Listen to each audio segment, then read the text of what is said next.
try to knock down these Vulcans. And again, yes, absolutely, the Lancers are not dying. They have their full upgrade proc. They're so fast, but they're just sitting there. 700 HP is far too much to deal with, and the Weavers are just not taking a lot of damage. They eventually fall. All right. This is the best game of Stormgate that has been played on the new build probably ever. But anyways, in the bottom left, introduce you to our players.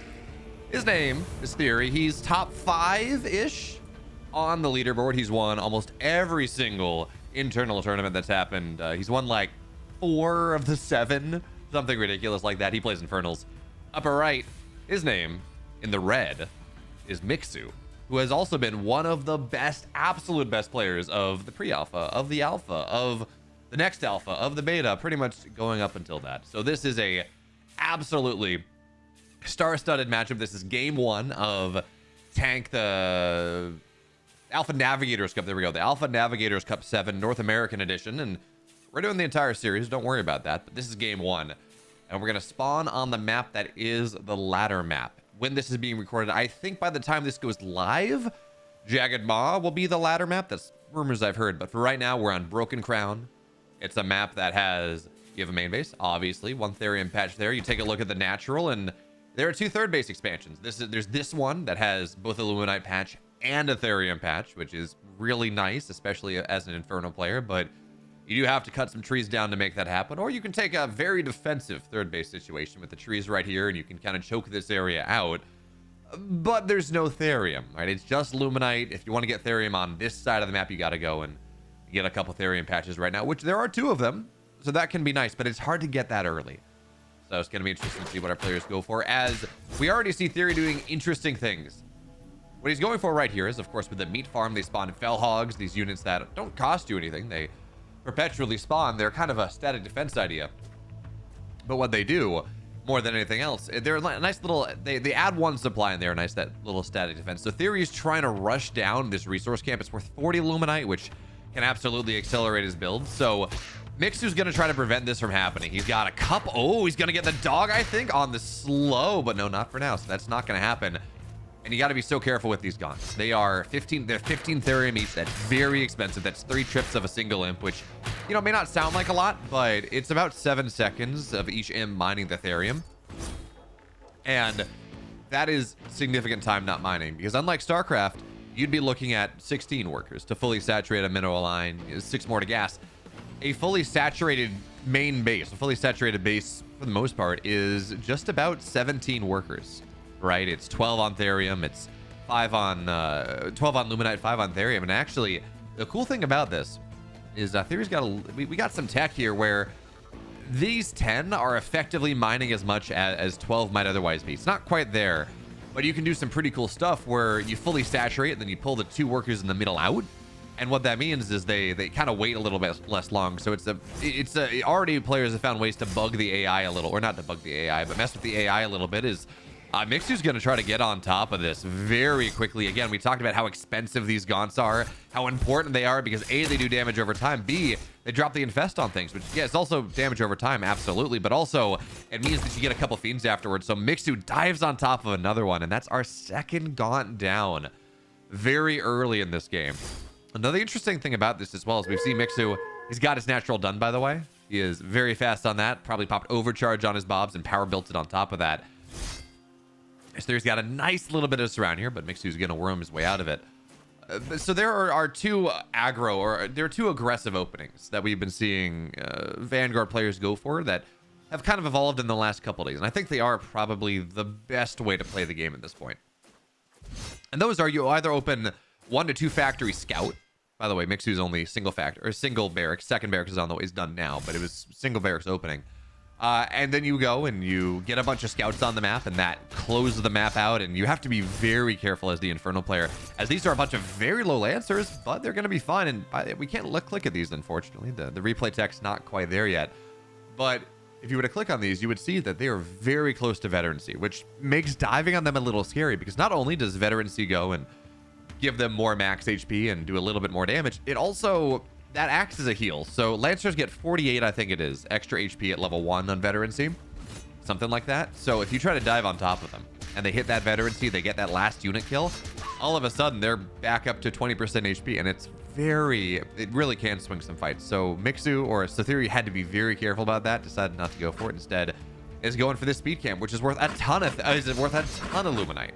Right, as we can see, each one is going to be worth, well, actually it doesn't pop up, but each of these is worth about 20 Luminite or so. Times 6, it's 120 Luminite, which is a big deal. I'm surprised he doesn't go for the speed camp just to take advantage of it, but he's not going to go for that right now. Interesting thing to talk about as well when you see these resource camps go up. And again, this is 40 Luminite right here. These resource camps used to have 2 small spiders. Now it has 1 bigger spider. And what that means is you just get less fiends. This was this early creeping style that we're seeing coming out of Theory was we would generate a lot more fiends than you would otherwise go for. Now he's going to try to find his way in. We're going to see, I'm going to assume this is Sentinel post getting power built on up with an overcharge as well, so it should be done in time. And there are so many lances here on the surround as well. They got the speed zone. Is this the upgrade? It might be the upgrade. And he's going to sweep through all of this. There we go. We see the veterancy pops to just a little bit more HP, a little bit more damage.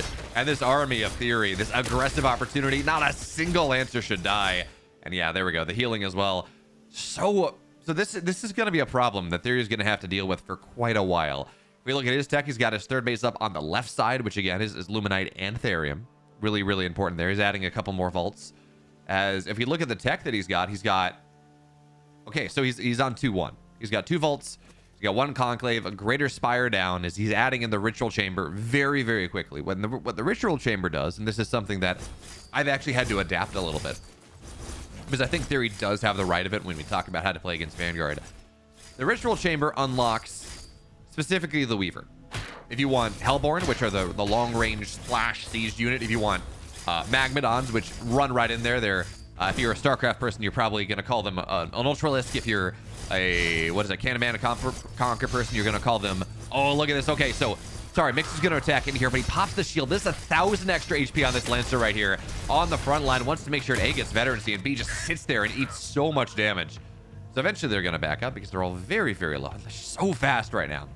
But that's going to be fine. Anyways, so if you get the Shadow Cleft, which that gives you access to the ranged Hellborn, which are people have been calling crabs, but they're, they spew literal balls of hate. Of course, the other thing you get is Magmadon, which are Kodo beasts or Ultralisks, and they run in there and they trample and they do AoE and they stun if you get their upgrade. What's in this? I'm assuming there's a couple gaunts in this, as we're just shattering right now. Theory's looking for maybe a flank on this, get a couple infest shots off before picking back up again. And the Doombringer's pretty cool as we talk about things, because the Doombringer, first of all, you have to get the Greater Spire to get it. It's 150 Therium. It's very expensive. But as we saw right there, it drops down, it unleashes everything at once, and it drops Shroud on top. So it actually can be this really, I don't know how I guess he was just really fast on the reload, but I actually didn't know you could drop down without unloading anything. Anyways, Drop's going to try to get down on top of these mobs, because again, if you can make that happen, it's big conversions. It turns a lot of imps. It can rapidly start to get damage done. But for right now, we have the healing. Sentinel post right there. There's a sentry post with nothing in it, but it does a little bit of damage. And these brutes, yeah, they're not going to get a ton done. Gaunts try to pop in, and you got to be so careful with this, because at a certain point, this Doombringer is nice, right? It's a couple brutes, it's some gaunts, it's damage, but you really don't want to lose it. Now, the nice thing about it when you drop the shrine is you get a little bit of white health back. That does make a pretty significant difference. So the Doombringer for now is going to stay alive, as we see this heavily upgraded army that's got a med tech, so it's getting healed, was sitting under this healing aura from the Sentinel post a little bit as well. And he's actually going to get on top of that Shadow Clef, which means that these Magmadons, they're going to have to knock this down, and the Shadow Clef's going to fall down, which means no more Magmadons, no more Hellborn. That being said, these Gaunts are incredibly impactful, and what I would love to see is, there we go, Abduct is going to assassinate one of these med techs, or at least try to. Weavers they're 750 HP. They got, I love this surround. They've got about 120 white health. They're very, very powerful units, but they are incredibly slow. So one thing I've seen some people talking about, we haven't really seen it just yet, is potentially there's a way to deal with this, is to get a couple Doombringers to ferry them to the front lines. But the reason you're getting Weavers is, A, they're light units, which means that unless you go back for scouts or something, not a lot of the Vanguard army really does bonus damage to light. But more importantly, they're incredibly tanky, 750 HP. And they also do 10%. Every hit they do does 10% of their target's max HP. So against a scout, horrible. Against an imp, not great. Against another weaver, incredible. Against a Vulcan, which has significant HP, against a, say, a level 2 or level 3 veterancy lancer, that's really solid. So that's why you see the weavers getting added in. They can also consume nearby fell hogs or nearby fiends, and that gives them full white health. So that's really what we're looking for. Is the Hornet looks like it was shot down by the Shadow Flyer. Suicide's right on top. And this army coming out of Mixu right now is not really gonna be able to go and get much done.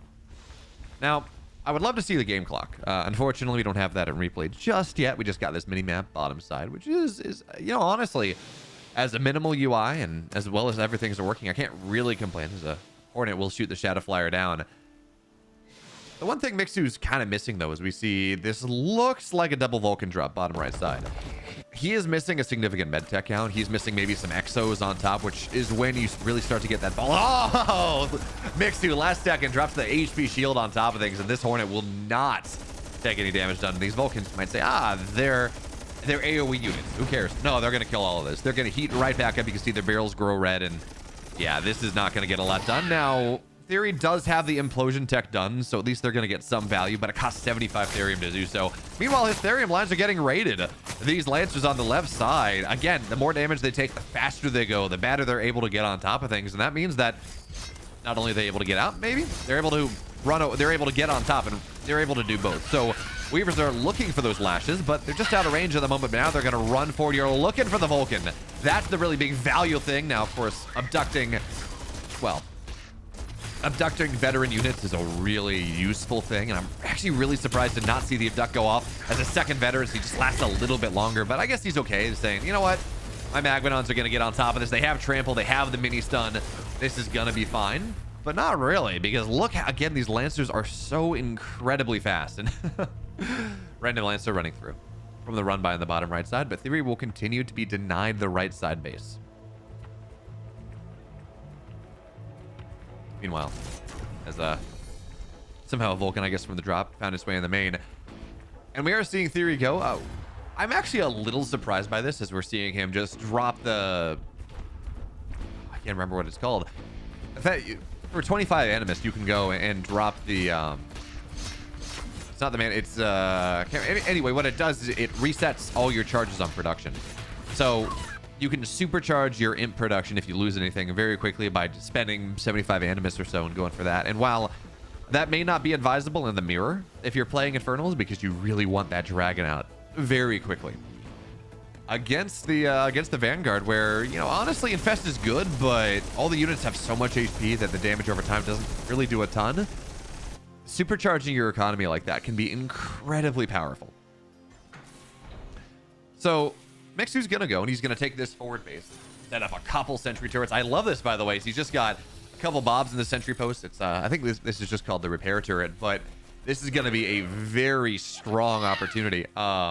Imps go down. They try to knock this down, but the Lancer run by is, I think he's just gonna knock this down. He splits just to make sure the gaunt shots are not quite as good. Magmadon's on top as well, and these Lancers are moving so quick. So not only they're gonna knock things down, it's only gonna be like 1 or 2 of them falling. That's going to be a pretty significant victory. But these repair turrets are so nice for this push in the middle of the map. They're going to make these Vulcans have an opportunity to go back. Now we got Sentinels getting added in as well, which are really actually, they're a big deal. So Sentinels do a couple things. They do damage, they reveal units, but who cares, because there's nothing invisible just yet. As we see the shield gets down, dropped down once again, trying to get on top of these Atlases, and we're going to see the Vulcan fall as well. No quick save, no evacs really available. And while we are seeing the Sentinel go and drop that spell, that means the units do 40% less damage and have less vision. They're not able to quite find the range. And Shadow Flyer's on top, blowing things up as they arrive. I think that was a medtech, or I think that was an evac as well. Now this position is going to get forced back, and the Atlas count is just not high enough to do substantive damage yet. So Theory runs through the middle of the map, thinks about going and maybe trying to put pressure on this position where another base is going to go up, but that's not really going to happen, as now Atlas has run forward. And you got to be careful. You have to be very careful with this. And notice this is actually what the evac's for. I would actually like to see a couple more, because you can go and you can hot pick the medtech, or the Atlas is up, which means you can dodge lashes and things like that. As we see the double lash go in, 120 damage burst plus the 10%, making the Vulcan woefully out of position. And this is something that Theory does better than a lot of people. As we see Effigy go down, Shroud just getting dropped on top, a little bit more HP regen. And the bigger the units are, the more they benefit from that, because it's a percentage-based regeneration there on the Shroud. And of course, hitting Greater Shrine level 2 means that you actually just regen a little bit faster anyways. But the point being is that you want to make sure that you actually double abduct these really powerful units. A Vulcan might survive a while, have a chance to speed up and really do some damage on a single lash, but if you chain it up, so multiple Weavers go and lash them together, they're going to die very fast. Now, the one thing I'm not seeing Mixu do here, and I think it would make a big difference, is we're not seeing the medtech spells getting dropped on the units as they get abducted, as they get lashed. And that can be a big deal. So medtechs by default, they heal, as we can see them right there, but they can also drop Nano Swarm, which it does an AoE heal on the unit, whatever unit it's on. It actually does an AoE damage as well for enemy units. And it does, not only that, it heals mech units as well. So if your Vulcan's getting lashed, dropping that Nano Swarm on top of them means that they, despite the lash go down and the attempt to assassinate them, they're not going to die very quickly. It can be very, very nice for the Vanguard player. Again, we're not seeing that happen. I don't know if the upgrade is there or not, but I think it is worth pointing out is now the Flayed Dragon's out. Despite we talked about spending Animus elsewhere, the Dragon's out. You can drop Infest on top of everything. It actually does a lot of damage as well. And there's not a lot of anti-air here. Not really. So I think Mixu has what it takes to win the ground battle. I don't think he has what it takes to deal with the air battle. Certainly not as the Shadow Flyers get added in. And the Dragon sucks up all that Infest, right back up goes, and, well, gets his white health on up. Not that it really matters, because, again, there's not really a lot there as we see the Reapers rush on the Gaunts to run them away. And, again, Mixu wins the ground battle. He doesn't win the air battle, and as long as this Dragon's here, it's going to cause problems. The flank comes in as well from the Weavers on the right side, trying to get on top of this army, trying to knock down these Vulcans. And again, yes, absolutely, the Lancers are not dying. They have their full upgrade proc. They're so fast, but they're just sitting there. 700 HP is far too much to deal with, and the Weavers are just not taking a lot of damage. They eventually fall, but it's not enough. And meanwhile, the entire army getting annihilated on the left side, as the Imps now are going to get on top of these Atlases as well, and this is going to start to be a problem. Good news, though. There's a healing turret here. There are 2 repair turrets. This is a safe position, although the Atlases have their upgrades. They always do friendly fire, but that damage, that AoE, that burn over time is also friendly fire, so you have to be incredibly careful. These resource camps in the middle are going to give a lot of Imps, and, you know, Imps are not maybe the most impactful thing in this matchup at this stage. There's a lot of splash with Lancers and Atlases and things, but they can be nice. They can try to dive on top of Atlases. They can do other things like that. What I think is really interesting, though, is he dives on top, gets the Hellborn, which, when we're talking about this sieged up position now, trying to break this siege Vanguard player, the Hellborns can be really nice. They are very squishy. So diving a couple Hedgehogs on top of that can be a really nice opportunity. Now, yeah, I think the reason that we really saw Mixu get these Hedgehogs, though, is they do really nice anti-air. They're gonna, like, look at what's happening here. They're absolutely shredding this Dragon. He's gonna have to run away, and with the Atlases on top as well, the Weavers just can't really get close. Not properly. And of course, I wanted to talk about this earlier. This Sentinel, it doesn't do enough damage. So Sentinels are pretty cool. Not only do they go and they do a little bit of damage and they reveal units, also they can drop a missile on top of things. We'll see that purple thing right on top of them. As baits out the Shadow Flyers as well. The shield is just being so used well by Mixu here. But that missile slows them down. All right, slows their move speed down by about 20%, I think it is. Reduces their damage by 40%. And reduces their vision as well. So it's a really powerful tool to add into the game. On top of that, it makes all the Vanguard units move a little bit faster. They can research a spell as well that makes them move even faster. Although, there we go, that's going to be a Sentinel falling down. So it adds a lot of utility to your army. It shuts down. It really does diminish the damage of the Infernal player. And I got to be a little bit worried here. There are a lot of Shadow Flyers. I like the Hornet Edition, but again, you got to be careful of the Shadow Flyers. They're going to blow everything sky high here. No shield available. It's an 80-second cooldown. But you got to wonder, as we look at what Theory's done, this is 7 Hellborn. That's a significant investment, and they don't do a ton of damage. We see here lots of explosions going down, but they're not really killing things just yet, and the Atlases are starting to shred them. They don't have a ton of HP. So you gotta wonder a little bit as we see this army. I think it should eventually fall down. Did Theory overcommit to this? Lancer or Exos have really nice range. They're able to get on top of things. The Atlas drops as well, just making sure that this army dies, that it has overcommitted itself and will not be allowed to return. Lancer's getting on top of the Hellborn as well. And it's going to be some resource camps taken, which is a lot of money at this stage of the game. It's resource camp level 4, which is what it's like 240 Therium or Luminite or so. It's a pretty significant margin, but the Atlases are just a little bit too far forward. Evac's not available, and now I think the setup for Mixu is going to get broken. Although again, those Atlas shots are really nice. And as we talk about this, every base has been taken by both sides. The main base of Theory mined out, natural of Theory mined out. Third base, I'm going to assume it's pretty close to. Unfortunately, we can't click on that right now, but I'm going to assume that third base is pretty close to mining out. So we have one properly saturated. Technically, there's no slow degradation. You just mine out. But we've got 4 Luminite patches here for Theory. We've got 4 or 1, 2, 3. Yeah, we got 4 Luminite patches for Theory. 4 for Mixu. But it's going to go down pretty quickly. As again, we see that shield get dropped on the Atlas on the front lines.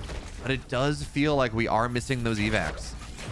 And this Atlas will eventually die. It will take a decent amount of damage, but it will die nonetheless. And now we're going to see the Shroud Stone get manifested, which not only does it go and do this amped up, it's like 20% extra damage per second, I think, on the Shroud Stone. But it significantly extends the range of all Shroud on the map, which is, again, when we talk about this, we talk about wanting to make sure these Weavers stay alive. Giving that to them is really, really useful. But also, the extra damage matters quite a bit here. Is now Mixu's trying to cut away with this a little bit. Of course, Exos and Lancers work a little bit differently on their buffs, where Lancers, the more damage they take, the faster they move. Exos, once they attack, they move 25% faster in 2.5 seconds. So as long as you're actively microing them, they're going to move really quickly. But we talked about how the Hellborn don't do a lot of damage. The Lancers are just, they kind of get tickled. It might even be a bit of a problem because they proc their passive, and it actually becomes a little hard to deal with. Exos are not nearly as tanky. It's I'm actually not sure how much each block is this. I think it's like they might have 75 HP, 150 HP, something like that. But they're not all that tanky. So getting splash on them, getting Hellborns to target them down is actually a really powerful idea. These bunch of Exos are gonna fall down to the creep camps. I mean, it's level 5. That's significant. Feels like Mixu's army is getting smaller and smaller. I mean, unfortunately, we can't see. I mean, so we know that these mech labs or these mech bays are in production, and yeah, no, we know everything's being produced. So his army is just a little bit of attrition, and he's gonna lose a lot of his Therium mining, at least briefly. But he's got the reinforcement lines. He's got the opportunity to go elsewhere. But now Imps are going to try to show up here, and you got to be so careful about this. You got to target them down very quickly because, again, they're going to start to... Well, they're not going to flame on after all. Not sure what that was, their theory. Yeah. Thought the opportunity was to go and try to flame them on and kill off a bunch of Exos, but it's not going to happen after all. But the big deal is, we look at how this setup is going. Mixu has not really been able to get any sort of harass going. Not properly. He was able to deny this base earlier, but once the setups happen, once we have the vaults all here and the meat farms and everything else, it's been pretty hard for Mixu to go and really get any sort of effective harass going. Now, we got to point this out. In the last patch, the dragons weren't hero units, but you could only make one of them. So I guess technically that's a hero unit. Now, dragons, you can summon them, or Flayed dragons, you can summon them every... I'm actually not sure what the cooldown is, but you can summon every so often. As there we go, we're also going to see the Sentinels are going to drop this damage, or this bubble that means they take 50% less damage from all ranged units. Doesn't seem to matter, though, because the dragons infest on top of them, and everything runs forward. So, yeah, great. You're taking less damage from afar, but you're still losing up front. But anyway, so this is each dragon's 500, 500. You can get as many of them as you have the opportunity. And it looks like the game just ended. Mixu has to tap out right here. The army, the economy of Theory was just too strong. And Theory goes up 1. All right, so now we're into game 2. Mixu took a lot of damage. It was a really good game 1. Unfortunately, the Shadow Flyers did a really good job of shutting down his evac pressure, and that meant his Atlases couldn't be as active as they would like to be. As we see, of course, a drop in the overcharge ASAP. This actually speeds up your mining a little bit too. So it's a nice thing to do. You also, of course, can power build. You can build this barracks a little faster with only spending 1 bob on that. But the cool thing we got to talk about that we're going to see Theory do here very quickly. So he's going to open with a vault. Once again, we're going to see a conclave going down as well.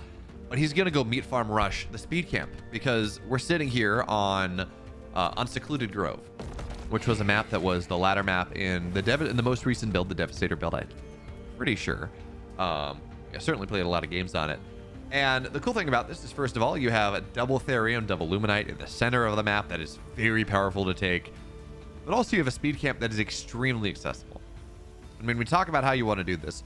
Macro games are interesting, and I'm not sure it's totally figured out yet, actually. Because the way this works, generally, you know, you're playing a greedy game as a StarCraft player, you're going to go and you're going to take your natural very quickly. You're going to take your third base very quickly, because the faster you get your base up, the faster you get your economy going, the more workers you can make, and so it goes. It is worth it to kind of play these middle-of-the-road builds as a Stormgate player, because the creeping is actually really important, and especially on a map like this where you can go and you can pull a speed camp into 2 Fell Hogs with a Brute and a Gaunt, and that's 120 Luminite. That is a significant thing, and you can use that to go take your Vision camp. That's 40 more Luminite, I think it is. It actually makes a significant difference, as we're going to see the double dog move in here from Mixu, and you have to be very careful as Theory. He's going to have to drop a Shroud Stone in the main, and he's going to have to go. I mean, this is a dead Gaunt if Mixu wants to find it. But he's just going to scout around for the time being. These 2 or 3 dog openers, the 2 or 3 scout openers are actually they're an interesting innovation that we're starting to see a little bit more at the high level. And for context, when I say high level, I'm saying I'm seeing this in pro games, and I'm also seeing this. I'm like number 50 on ladder, so you know, that 50 and that like 60 to 40 range, 60 to 40 range players I'm playing, you tend to see that as well. And the nice thing about it, it's not as powerful on Secluded Grove as it is on Broken Crown. But what that does is Mixu's going to go and he's going to steal the Vision camp here, which is going to really constrain what Theory wants to be able to do, because it's going to show at the moment he takes the third base, it's going to be known. Meanwhile, Theory, of course, he took the speed camp on bottom side. That allows him to rotate a little quicker to the top side. He's got a bunch of imps here. He's going to, of course, soak with a Brute prop first, because it's gonna, you actually don't really have to do a lot. It's gonna turn into Fiends, and hey, he's gonna pull it back a little bit anyways, microing to maximize his Fiend potential here as quick as possible. And what we see Mixu doing is, it looks like he wants to catch reinforcements. Now, unfortunately, we can't see his vision, but we know he's got a dog here, so he knows that there are units circulating over, and I think he's gonna try to catch this as the units rotate back, but he's not gonna quite get it. Catching the Fiends or catching the Gaunts would be incredible. He's going to get one Brood, I think, and he's going to get on top of the Gaunt as well, which is really nice. And this is certainly one of the things that the top players are going to... And he's going to deny the third base as well. No Theory. You don't get to do that. But this is one of the cool things that we're seeing the top players do as well, is that they aggressively hunt Gaunts. And this is true across Infernal, the Infernal Mirror. This is true across Vanguard Infernal. They aggressively hunt Gaunts. Because again, Gaunts are 15 Therium a pop. You, until you're at, you know, we're looking at this 10 out of 12. Until you're able to start, because you don't want to put more than 12 on Therium anyways. So what you do is you rally over to or you want to put more than 12 on Luminite, you don't get anything. So you rally over to Therium. But like in the early game, the first 2 minutes or so, 2-3 minutes or so, you want to be mining as little Therium as possible, because you want more Luminite. You want to boom yourself up a little bit, expand, you know, like significantly increase your income. So sending off two imps to go and try to get that extra Therium is actually pretty expensive, which means that sniping them down is a lot. You don't have the Fiend generation tool, which is nice for scouting. You don't have a dot damage to make sure to get a little bit more damage done to your opponent's army. And it's a significant opportunity cost. Going 1-1 Vault Conclave, you really want these Gaunts to do something. And not only that, it's very common. Do we see the Greater Spire or Greater Shrine? Not yet. It's going to be coming up soon. Because it's, funnily enough, it's actually very expensive in the Theory or in the Luminite. It's 200, 100. And the way this goes, right, because you're going to rally over to mine out of your Therium pretty much as soon as you saturate. And again, we're seeing Theory do the thing where he's mining almost as much with 10 as he would with 12. It's a pretty significant boost. But anyway, the point I'm trying to make here is that the 200 Luminite is actually more expensive than the 100 Therium. And I know it sounds like I'm saying two things, right? Okay, killing Therium units really early is expensive. It is, but also you kind of have a glut of it from the 4 to 6 minute mark, 4 to 7 minute mark, and then once you start being on 3 base saturation and Ritual Shrine tech and Shadow Cleft tech, it starts to become even more problematic. But there we go. Greater Shrine's done, which means we should start to see a Doombringer soon. And Mixu, what's he on here? It's double barracks, biokinetics lab, double factory. Not sure what's up with that one, Mixu. That's a little weird, but anyways. Biokinetics, double factory. So he's going to get the upgrades. Oh, these are going to get it. They're overcharged, so they should they have 100 armor. They're going to be fine. But it does shut down the attempt at third bases. There's the drop in the main base as well. And the thing that we're seeing here is this brute is left to his lonesome. I think a couple of fiends may have found their way in that probably shouldn't have. An actual gonna be okay. The hedgehog though in sieged up mode is a bit of a problem. Thanks about dropping on top of this. Oh, this is well done, Theory. He's gonna drop on top of this upgraded lancer, this veteran lancer. And when we talk about diving gaunts, that's very important. Diving the gaunts in the early game matters a lot because it slows down the amount of power in this. Yeah, there we go. That's dead. 150 therium. More than that. 4 gaunt. So 210 therium down the drain. It also takes a lot of power out of this. Ideally, you're dropping with like 6 gaunts and 1 brute, or you're dropping with 8 gaunts or something. Because the more gaunts you have, the more splash damage you do on all these bobs, the more conversions, the more you can kind of snowball the drop.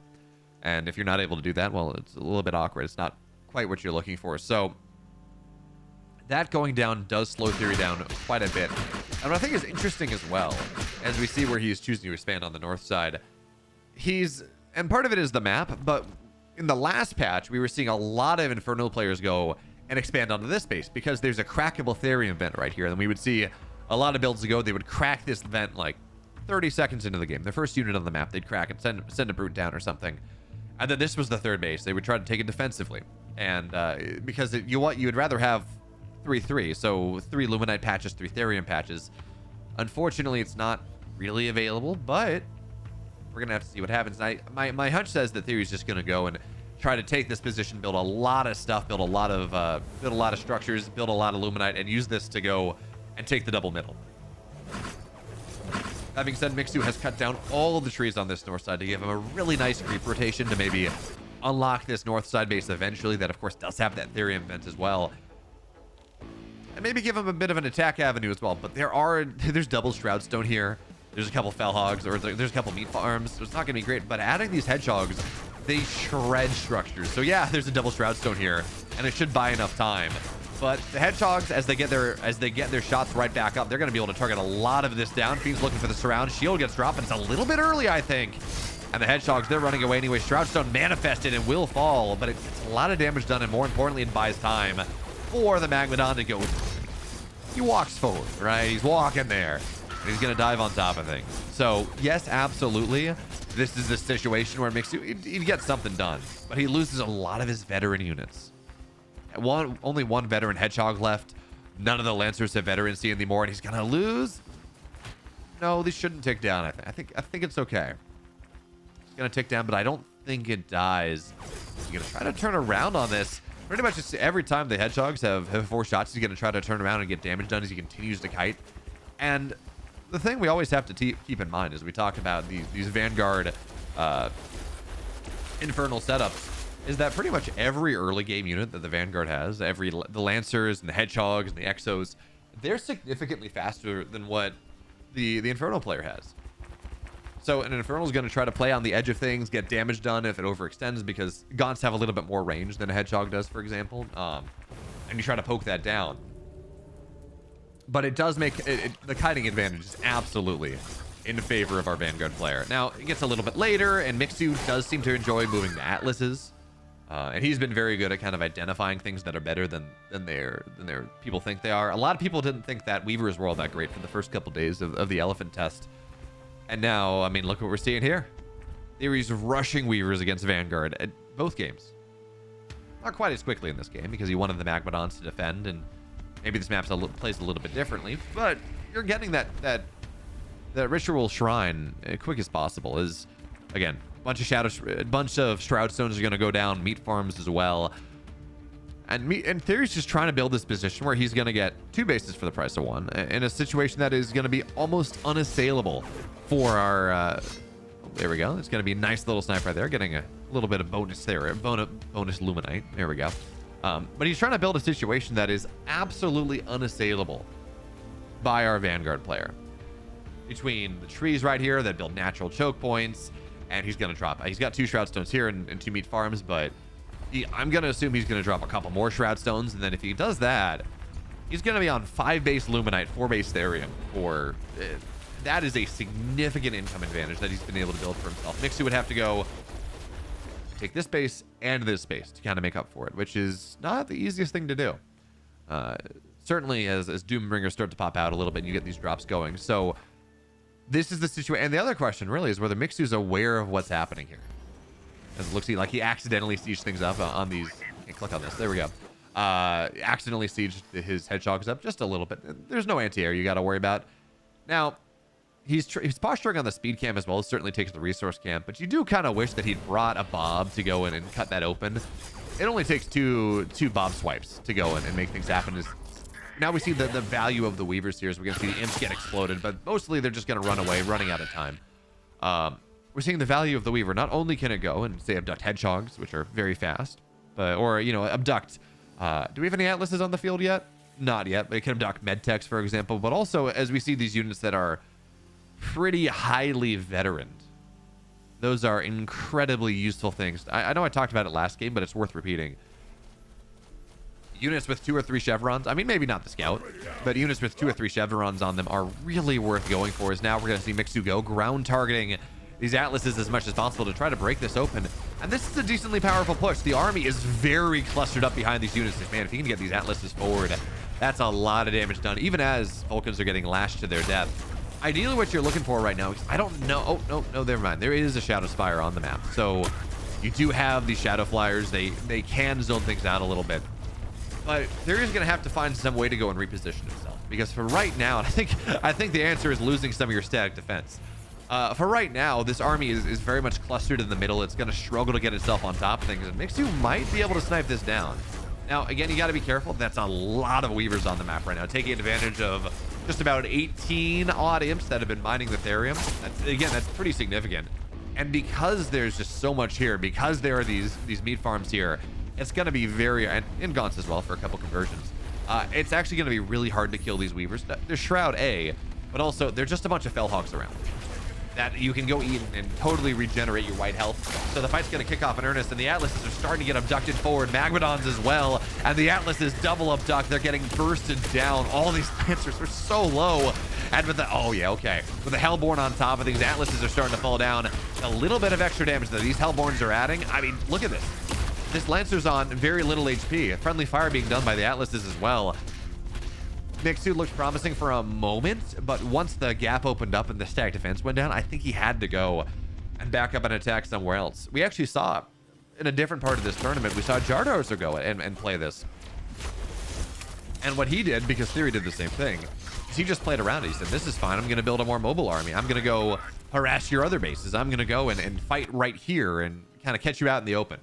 And that is a very powerful idea. These imps are going to go try to find this base. It's overcharged and done, but there's no real defense for it. And Mixu, yeah, he's going to tap out of this one. It's going to be a 2-0 for Theory, but 2 very cool games. 2 very cool Vanguard Infernal games. And game 1 is unironically the best Stormgate game that I've seen played thus far, just in general. So, of course, if you like this, you want more of this. Stormgate games, StarCraft casts, build orders, how to play, all that. You should hit the sub button because there's a lot more on the way. And I'll see you next time.